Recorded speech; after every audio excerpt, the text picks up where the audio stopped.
Welcome to our channel. Today we how to backup to a QNAP NAS from VPS using rclone. Detailed guide step by step clearly.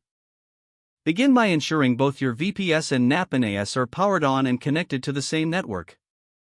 Log into your VPS via SSH using your preferred terminal application.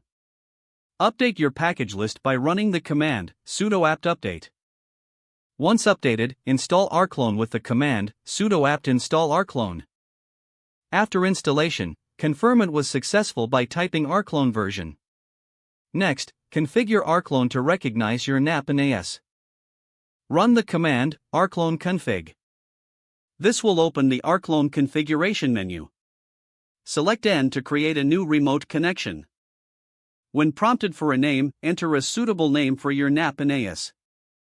Choose the appropriate storage type for your QNAP NAS, likely WebDAV or SFTP. Follow the on-screen prompts to enter your NAS details, such as your NAS's IP address, username, and password. Upon completing the setup, rclone will ask if you want to edit this remote. Select N. Next, test your connection by running rclone lsd remote_name, replacing remote_name with the name you just set.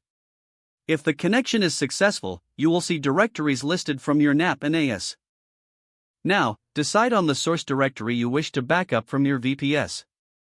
Use the command rclone sync /path to /source remote_name /path to /destination. Replace /path to /source with the actual path on your VPS and /path to /destination with your NAS storage path. Monitor the process to ensure that files are being synced as expected. Once completed, verify the backup by logging into your QNAP NAS and checking the destination folder. For regular backups, consider scripting the rclone command in a cron job on your VPS. To do this, run cron tab E to edit your cron tab. Add a line to set your backup schedule, for example, 02*** rclone sync /path to /source remote_name /path to /destination. Save and exit the cron tab editor. Your QNAP NAS should now automatically receive backups from your VPS according to the schedule you've set. Lastly, ensure to monitor and check the backups periodically for successful transfers and data integrity.